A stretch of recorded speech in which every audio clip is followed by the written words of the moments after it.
3 of the 4 divisions, the only division that doesn't have this is the East, actually. 3 of the teams, I believe, are above 500. So the only one who's not is the NFC East, where you have the Commanders and the Giants below 500, and the Cowboys are sitting right at 500. John, I want to move into NFC talk real quick and just do this and get your thought on some of the NFC outside of the East. I'm gonna give you a team, and I want you to tell me contender or pretender, and then just a couple thoughts on them.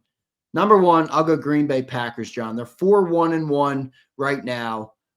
They have 158 points for and only 125 points against, a 33-point differential. They're coming off of 2 straight wins. Your thoughts on the Green Bay Packers right now? Yeah, Super Bowl contender. A little bit disappointing offensively, I would admit, but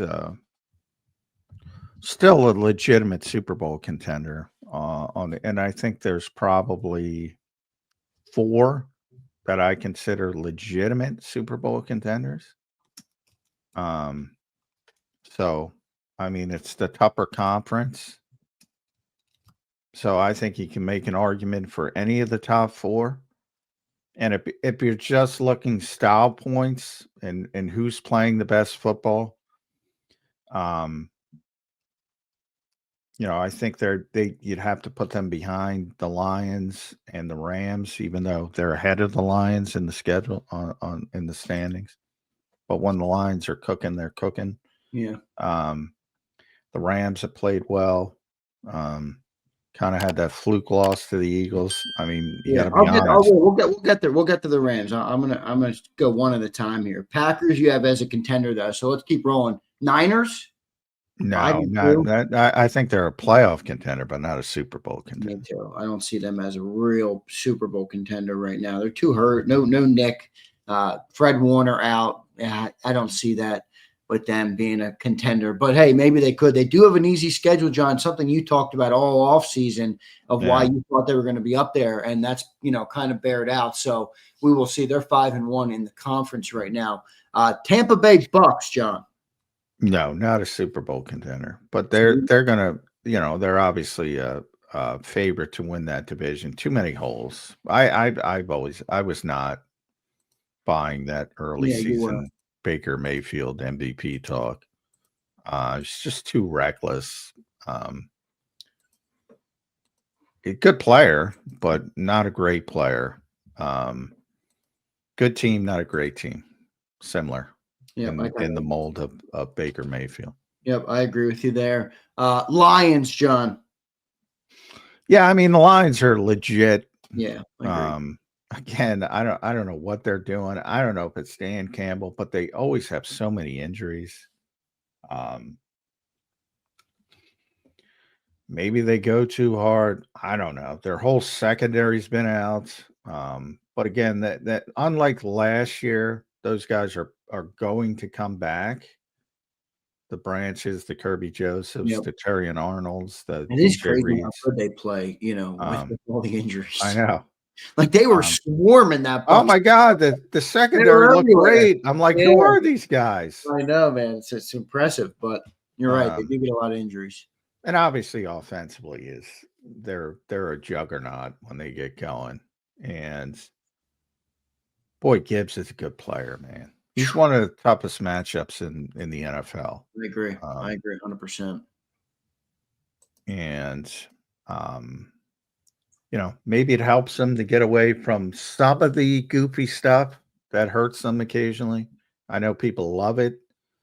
But, again, I always point out that their loss to the Commanders. I mean, they're probably going to lose the game anyway. They just weren't playing well, and they had so many injuries, and they couldn't stop the Commanders. But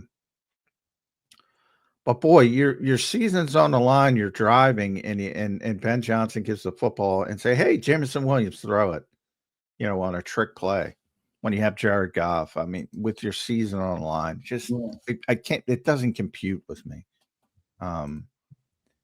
So I don't know if they're going to do that anymore with no Ben. Well, that's what I'm saying. Yeah. I think they're just they dampened it a little bit. And that's And a I good, think that's a probably good. positive. Yeah, I agree with you. Sometimes that stuff goes too far.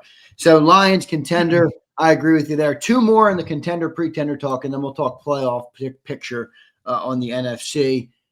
Seattle Seahawks sitting at 5-2, John.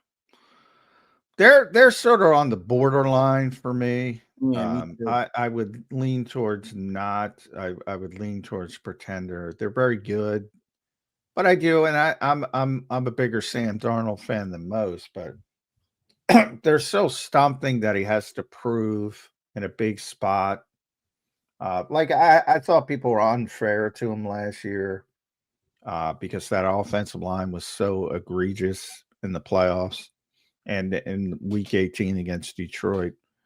Like he was under siege. Now he could have handled it better, but if you can't block, you can't play offense. So I can't blame it on the quarterback. And he's playing so well when he's given time.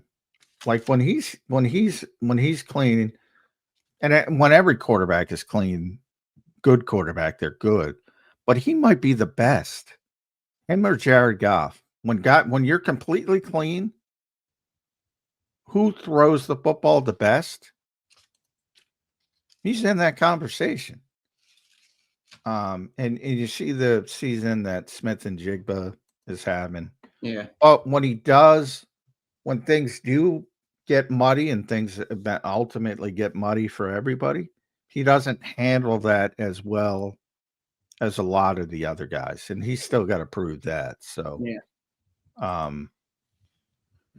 So that's why I don't quite put them in the contender category, but they could get there if he figures that last piece of the puzzle out. Yep, agreed. And last one here, John, Rams. You got him as a contender or a pretender? Yeah, I think they're a contender. Me too. Because, Stafford's figured, he's that type of guy. He knows how to do things. Devontae Adams still looks great too. I wasn't sure if he lost a step. I mean, he's obviously an older player now, but boy, he can still play. Yeah, and Puka's coming back. He's having a great season. Defensive front is tremendous. Jared Verse is unbelievable. Good team. The Eagles have had their number, but boy, I mean, they outplay the Eagles in that loss. And I know Eagles fans don't want to hear that, but they did. And if you're counting on a blocked field goal to win games, it's great when it happens, but I don't know if there's many legs to that. They're a legit team. But there's also a point of the Eagles are probably in their head a little bit. They're like, damn, we outplay and we do this, we do it, and we still lose. Right. And they could maybe have said the same thing in the playoff game last year. Now, Saquon Barkley went crazy in that game, but still, they had the chance at the end, and Matt Stafford had a decent game, pretty good game in the snow. So you're probably right. There could be some mental aspects to that in that game. All right, John, let's look at a couple of the other NFC contenders, and then we'll get into the Eagles-Giants game here for the back half of the show. I'll get to some super chats as well. Appreciate everybody being here. Don't forget to hit the like button. NFC after those guys. Now, John, the NFC's in a weird spot because it's 3 of the 4 divisions. The only division that doesn't have this is the East, actually. 3 of the teams, I believe, are above 500.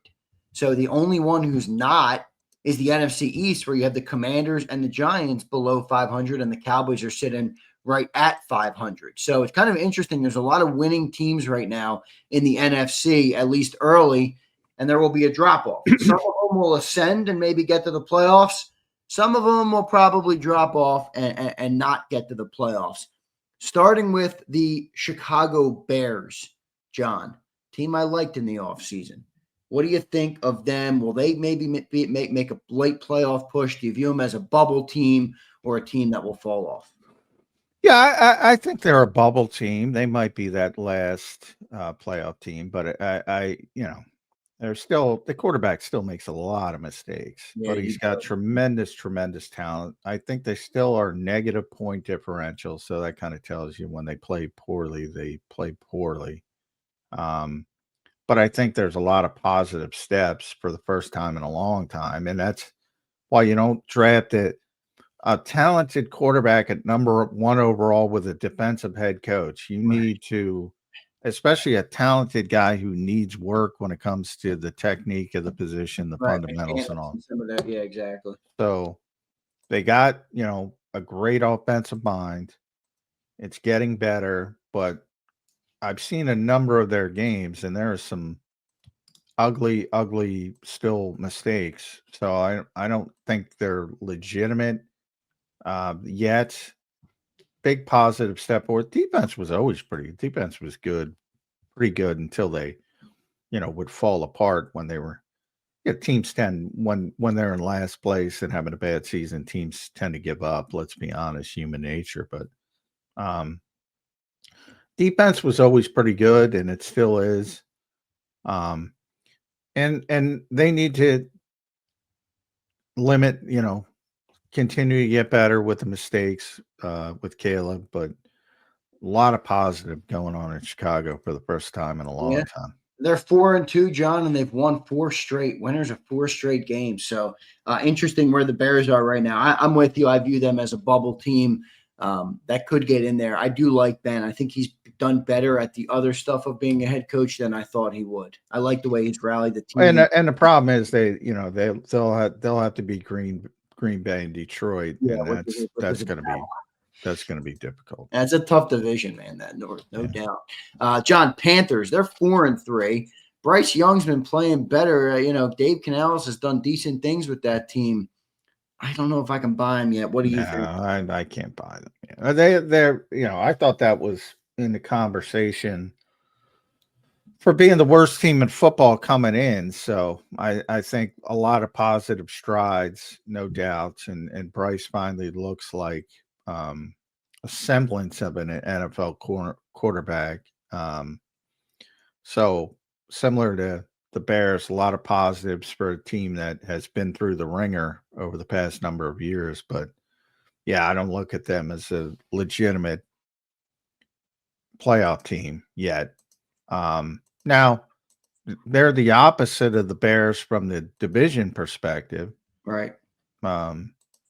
Atlanta's okay. They're not great. We talked about Tampa Bay. They're probably going to win the division.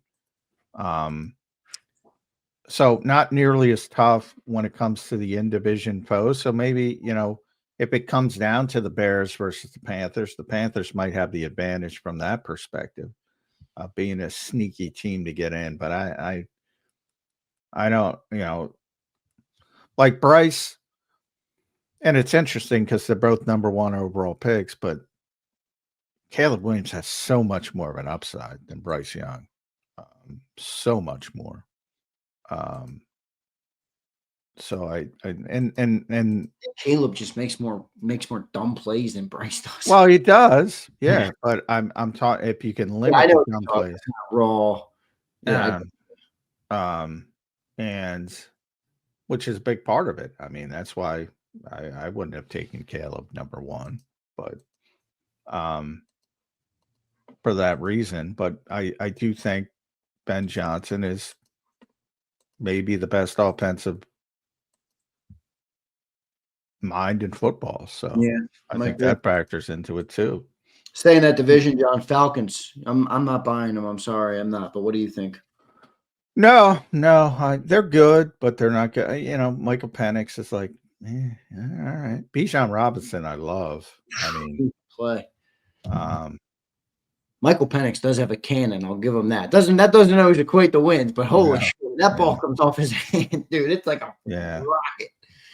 I don't know. I'm something missing with him. I thought he was overdrafted. Yeah. I still think he was overdrafted. Many did. But that was an interesting draft too because they just signed Cousins. But they're good. They're not great. But yeah, I mean they're in that 7th conversation as well. But nothing more. One and done potentially. Cowboys, John. You think they're a team that could get to the playoffs? Yeah. Me too. I got them as a bubble team too. Bubble team for the Cowboys. Vikings. No. Oh, a quarterback situation is just an abject disaster. Yeah, I and John, mean, I got to give you credit. You were on that from Jump Street, man. You were on that. I've said it. That was the single worst personnel decision of the offseason. And very considering the reputation of Kevin Hope, you got to be very disappointed. I mean, look, I get you want the young quarterback because it's cost effective and you can build the rest of the. I get that philosophy, but this is a league where if you find a quarterback, no matter how you find that quarterback, you hold on to him. And look at the way Sam is playing in Seattle. And they had Daniel too. They had Daniel Jones. They had Aaron Rodgers wanted to play there, even after they made the mistake of moving on from Sam Darnold and moving on from Daniel Jones, who both wanted to play there. Then Aaron wanted to play there and was holding out basically for them to make a decision. And they said, nope, we're going with J.J. McCarthy. Unbelievable. Unbelievable to the point where, he's got a great record. He's got this reputation. I'm not saying they're going to fire him, but I think it's a fireable offense. That is such an egregious decision. It is mind-blowing to me. Yeah, I'm with you. Because if that team has Sam Darnold, they are a legitimate Super Bowl contender. Yeah, I agree. They got so many good players on that team. Yep, you're right about that. I'm with you on them not buying them. Commanders, John, there's a couple teams here I was going to leave out, but I'll give you the context as to why I'm not leaving them out. But let's start with the Commanders. They're 3-4 right now. Jaden Daniels not going to be in this week again. Monday Night Football versus the Kansas City Chiefs. I'm not buying them. What do you think? No, well, unless the quarterback gets healthy, and I have no idea what. I mean, it just looks like one of those seasons for Washington. Everything's going wrong. I could have told you that when you're the oldest roster in pro football, that normally doesn't mean. Oh yeah, that's part of it. I mean, yeah, when you we tried telling all our command. Where's James Jones? James, I tried telling you all summer you don't want to be the oldest team in football. Yeah, I mean, that's always a delicate balance. You want to. You certainly want to their team. I mean, you look at that Peyton Manning Denver team, they're probably the most example. Like a lot of the general consensus is, you build through the draft and then you sort of, add through free agency, targeted ads. But that's a team that went all in and just signed a bunch of veterans and they won. So I mean, there's more than one way to do things, but yeah, generally when you sign a bunch of old guys, injuries are going to start piling up, and more so now in the NFL because I don't think guys play through things like they. I don't think there's a lot of Landon Dickersons left. Like I think to use Landon locally as an example, 99% of the players dealing with what he's dealing with would not be playing, and I think that's changed drastically from 10, 15 years ago, never mind 30, 40 years ago. Right.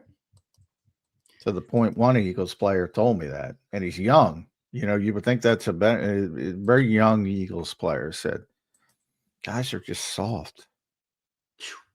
It's interesting. John, moving on, last two. Now, these are two teams, John, I was not going to put in this conversation at all, but I had to do it because you'll remember Nick Sirianni's first year as head coach, Jalen Hurts' first year as full-time starter. The Philadelphia Eagles started, what, 2-5? 2-5. They went to the playoffs that year. We got 2-5 teams, the Cardinals and the New York Football Giants, John. Any of them you think could have a big turnaround and get to the playoffs? What do you think of those two teams? Start with the Cardinals.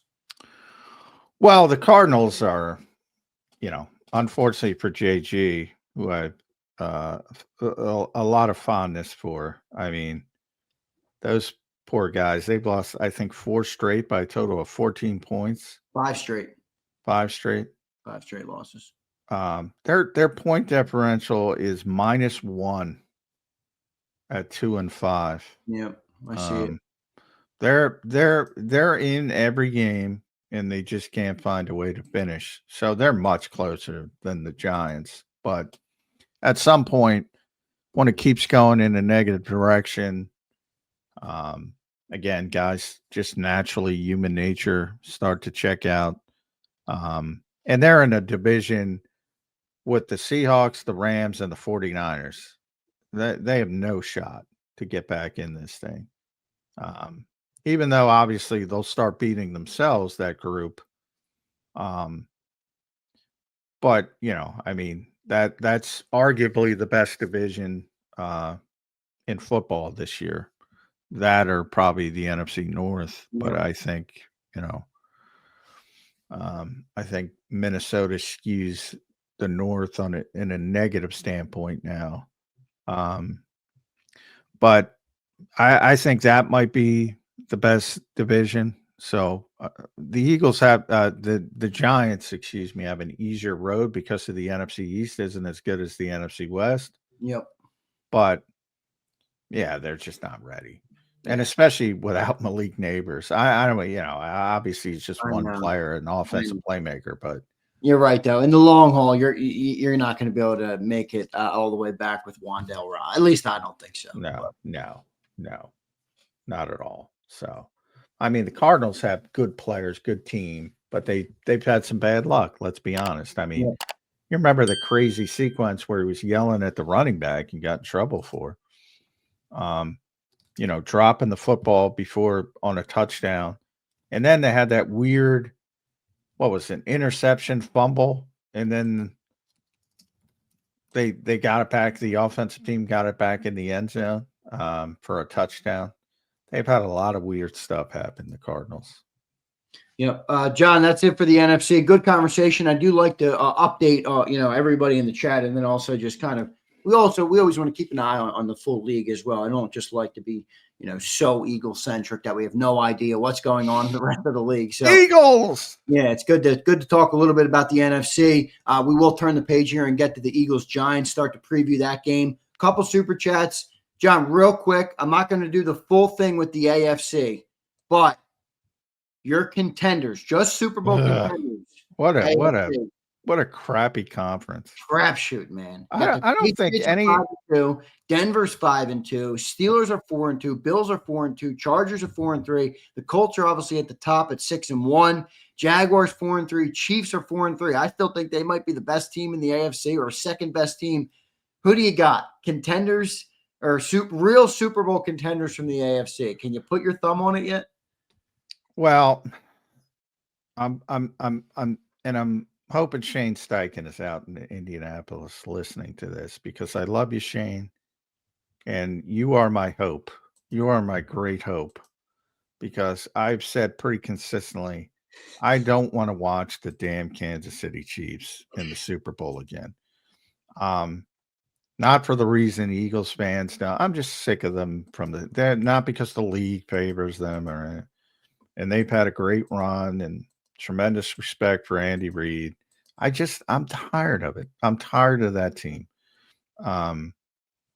And there's not much hope that it's going to be anybody but that team unless it's Indianapolis.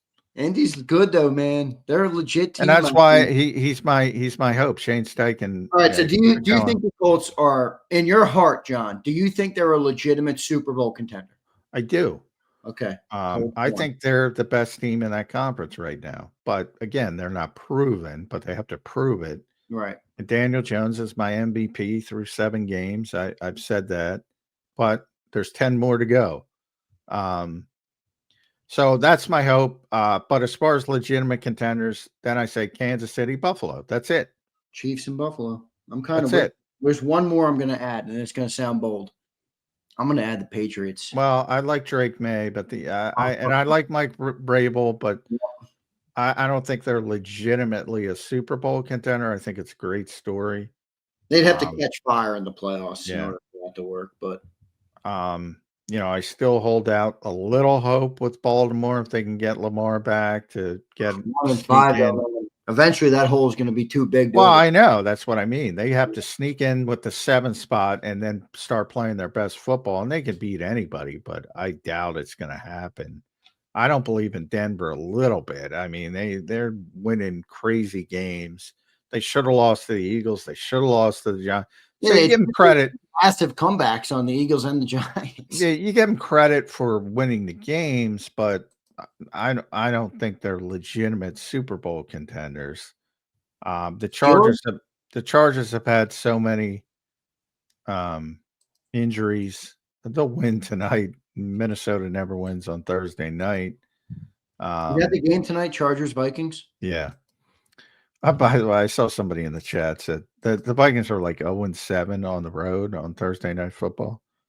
And somebody put they haven't won on Thursday night in 50 years. They just started playing on Thursday night, dude. I mean, it's terrible that they haven't won, but yeah, it's not 50 years or whatever they said. Yeah. All right. Well, that's the AFC. Steelers, I think maybe, but it kind of feels like another classic Steelers. They win 10 games and then they get bounced. That's what I'm feeling there, but maybe not. We'll see what ends up happening. Well, yeah, but you know what, Pittsburgh, I don't think they're I think they're going to win the division. I don't think they're a legitimate Super Bowl contender. But it does help that division stinks now. And, you know, they're going to have an easy road. So that gives them a little bit of a leg up because that was supposed to be one of the probably the most difficult division in the AFC, and it's not shaken out that way. So I think that's a positive. But boy, the AFC stinks compared to the NFC. Yeah, it's crazy. No doubt about it. Good stuff there, Johnny Mac. Appreciate everybody for being here. Let's go to some supers. Caesar says, Caesar, thanks for the love today, my man. Also, I wanted to thank all of JAKIB for teaching me and giving me a better look into this beautiful sport. Caesar, appreciate that, brother. With the Chilean pesos, you're very memorable because of your Chilean pesos. Yes. Caesar's in the city right now, so good stuff. Well, that's my goal. My goal with this show is to elevate. Yeah, I think you do a good job at it, John. Dirty Air says, imagine having Micah Parsons in your building, trading him away, and then trying to sign an older and not as talented one. Yeah, I mean that's just when you get a player like that, don't let him out of the building. Now there's always exceptions if guys are so disgruntled, and like I said, any player can force his way out at the end of the day. But I mean those were all self-inflicted wounds. Micah wanted to stay there. And Jerry was playing his stupid games that he always plays, and it got to the point where he's like, you know what, I don't want to be part of your circus, and yeah, I mean, if they had him, I think they'd be a legitimate contender, and they don't have him, and they're not. So, nice job, Jerry. Yep, Dirty Air, appreciate the super chat, brother. One more, and then we'll get into this Eagles-Giants game. James Williams, what's up, James? Is Willie Lampkin out indefinitely? Why did we sign him? Who y'all think we trade for? We talked about trades a little bit earlier, James. I don't want to go fully back into that conversation. You can kind of rewind the show, or we'll post up a segment on the channel. But, John, what's up? What is up with Willie Lampkin? Yeah, I mean, he was hurt, and the Eagles, you know, did something that teams typically don't do and claimed a hurt injured player off waivers. So, I mean, he's working his way back. He's on injured reserve, but it was never about this season. It was about they saw a guy they liked and who thinks has an upside. Were willing to wait for him to get healthy. I saw him yesterday. I see him multiple times. He's out on the field rehabbing. I don't think you're going to see him this year because he's not ready to play, but it was always a long-term play for a guy they think that has upside. So I wouldn't, if you're they didn't get Willie Lampkin to help in 2025. They got Willie Lampkin to help down the road. And hopefully he gets healthy and he can. Very unique. You don't see too many. He's like he's under 6 foot. He's 5'10", 5'11". He's a wrestler. He was a big time wrestler, amateur wrestler in high school, and he's got that build, like a classic wrestler build. He really does. Ed Kratz was appreciate that. Oh, Ed loves him because Yeah, of that. he does. But yeah, I mean, he's a long-term play. It was never about help this season, Willie Lamb.